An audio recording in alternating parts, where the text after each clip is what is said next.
பொதுக்காலம் 6ஆம் வாரம் புதன்கிழமை. முதல் வாசகம். தொடக்க நூலிலிருந்து வாசகம். அதிகாரம் 8, இறை வசனங்கள் 6 முதல் 13 வரை மற்றும் 20 முதல் 22 வரை. 40 நாட்கள் முடிந்த பின் பேழையில் தாம் அமைத்திருந்த சாளரத்தை நோவா திறந்து காகம் ஒன்றை வெளியே அனுப்பினார். அது மண்ணுலகில் வெள்ளம் வற்றும் வரை போவதும் வருவதுமாக இருந்தது. பின்னர் நிலப்பரப்பிலிருந்து வெள்ளம் வடிந்து விட்டதா என்று பார்க்க புறா ஒன்றை தம்மிடமிருந்து வெளியே அனுப்பினார். ஆனால் அதற்கு கால் வைத்து தங்குவதற்கு இடம் தென்படாததால் அது அவரிடமே பேழைக்கு திரும்பி வந்தது. ஏனெனில் நிலப்பரப்பு முழுவதிலும் இன்னும் வெள்ளம் நின்றது. ஆகவே அவர் தம் கையை நீட்டி அதை பிடித்து தம்மிடம் பேழைக்குள் சேர்த்து கொண்டார். அவர் இன்னும் 7 நாட்கள் காத்திருந்து மீண்டும் புறாவை பேழையில் இருந்து வெளியே அனுப்பினார். மாலையில் அது அவரிடம் திரும்பி வந்தபோது அதன் அலகில் அது கொத்தி கொண்டு வந்த ஒலிவ இலை இருந்தது. அப்பொழுது நோவா மண்ணுலகில் வெள்ளம் வற்றிவிட்டது என்று தெரிந்து கொண்டார். இன்னும் 7 நாட்கள் காத்திருந்த பின் புறாவை வெளியே அனுப்பினார். அது அவரிடம் மறுபடி திரும்பி வரவில்லை. அவருக்கு 601 வயதான ஆண்டின் முதல் மாதத்தில் முதல் நாளில் மண்ணுலக பரப்பில் இருந்த வெள்ளம் வற்றியது. அப்பொழுது நோவா பேழையின் மேற்கூரையை திறந்து பார்த்தார். இதோ நிலமெல்லாம் உலர்ந்திருந்தது. அப்பொழுது நோவா ஆண்டவருக்கு ஒரு பலிபீடம் கட்டி அதன் மேல் எல்லா வகை தக்க விலங்குகள் தக்க பறவைகளிலிருந்து எடுக்கப்பட்டவற்றை எரிபலிகளாக செலுத்தினார். ஆண்டவர் நறுமணத்தை நுகர்ந்து தமக்குள் சொல்லிக் கொண்டது, மனிதரை முன்னிட்டு நிலத்தை இனி நான் சபிக்கவே மாட்டேன். ஏனெனில் மனிதரின் இதய சிந்தனை இளமையிலிருந்தே தீமையை உருவாக்குகின்றது. இப்பொழுது நான் செய்தது போல இனி எந்த உயிரையும் அழிக்கவே மாட்டேன்.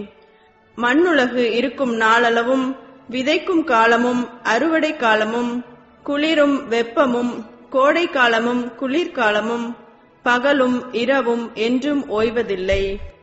இது ஆண்டவர் வழங்கும் அருள்வாக்கு. இறைவா, உமக்கு நன்றி.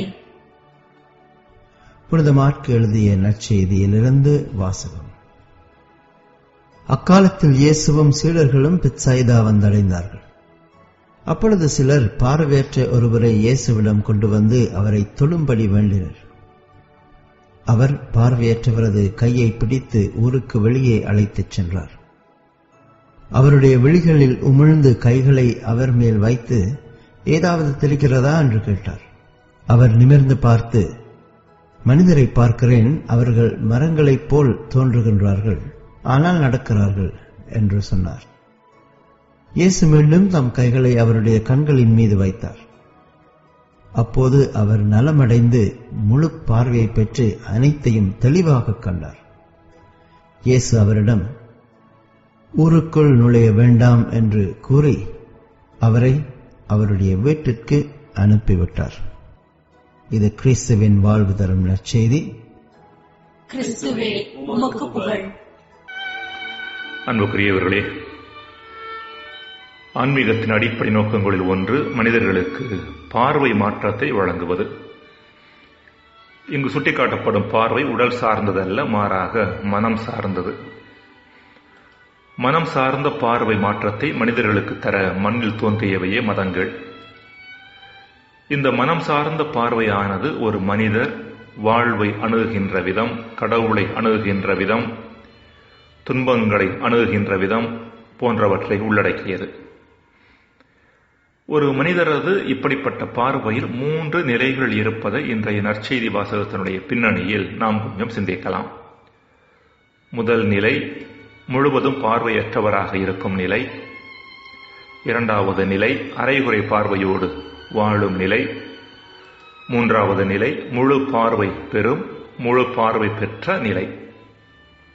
முதலாவதாக முழுவதும் பார்வையற்ற நிலை. இயேசுவும் அவருடைய சீடர்களும் பெத்சாய்தா வந்தபோது பார்வையற்ற ஒருவரை இயேசுவிடம் கொண்டு வருகிறார்கள். ஒரு மனிதர் வாழ்வின் மட்டிலான தன் கண்ணோட்டத்தில் முழுவதும் பார்வையற்றவராக இருக்க முடியும் என்பதை இது சுட்டிக்காட்டுகிறது.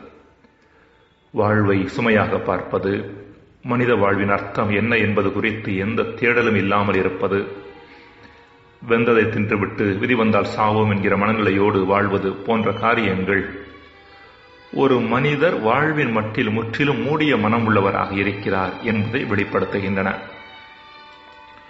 இரண்டாவதாக, அரைகுறை பார்வை நிலை. பார்வையற்றவரது கையை பிடித்து இயேசு ஊருக்கு வெளியே அழைத்துச் சென்று அவருடைய விழிகளில் உமிழ்நீரை உமிழ்ந்து கைகளை அவர் மேல் வைத்து, ஏதாவது தெரிகிறதா என்று கேட்டபோது பார்வையற்றவர், மனிதரை பார்க்கிறேன், அவர்கள் மரங்களைப் போல தோன்றுகிறார்கள், ஆனால் நடக்கிறார்கள் என்று பதில் சொல்கிறார். இது நாம் அரைகுறை கண்ணோட்டத்தோடு வாழ்வை அணுகுவதை சுட்டிக்காட்டுகிறது. மரம் என்பது ஒரு பொருள். மனிதரை ஒரு பொருளாக கண் தெரியாதவர் பார்த்தார். இன்று நாம் கூட வாழும் மனிதர்களை பொருளாக, ஜடமாக அணுகக்கூடும். அடிப்படையில் மனிதர்கள் மட்டிலான நமது அணுகுமுறையும் பொருள்கள் மட்டிலான நமது அணுகுமுறையும் ஒன்று அல்ல. மனிதர்கள் அன்பு செய்யப்பட வேண்டியவர்கள், பொருள் பயன்படுத்தப்பட வேண்டியது. ஆனால் நம்மில் பலர் அன்பு செய்யப்பட வேண்டிய மனிதர்களை பொருள்களைப் போல பயன்படுத்துகிறோம், பயன்படுத்தப்பட வேண்டிய பொருள்களையோ அன்பு செய்கிறோம்.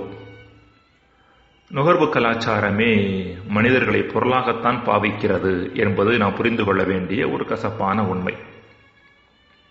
இது நம்மிடம் உள்ள பார்வை குறைபாட்டை சுட்டிக்காட்டுகிறது. இப்படிப்பட்ட பார்வை குறைபாடானது ஒரு மனிதர் தன்னை மையப்படுத்தி சிந்திப்பதன் காரணமாக, அதாவது சுயநலத்தோடு வாழ்வதன் காரணமாக வரக்கூடியதாக இருக்கிறது. மூன்றாவதாக, முழு பார்வை அடைந்த நிலை. அரைகுறை பார்வை அடைந்த மனிதரின் கண்களில் இயேசு மீண்டும் கைகளை வைக்க அவர் முழு பார்வை பெற்றார் என்றும் பின்பு அவர் அனைத்தையும் தெளிவாக கண்டார் என்றும் மார்க் எடுத்துரைக்கின்றார். வாழ்வின் மட்டில் தெளிவான பார்வை அல்லது கண்ணோட்டம் கொண்ட மனிதர்களாக நாம் மாறுவதற்கான அழைப்பு இங்கு மறைந்திருக்கிறது. கண் பார்வை இல்லாதவராக இருந்தாலும் வாழ்வின் மட்டில் சரியான பார்வை கொண்டிருந்த ஒரு நபர் ஹெலன் கெல்லர்.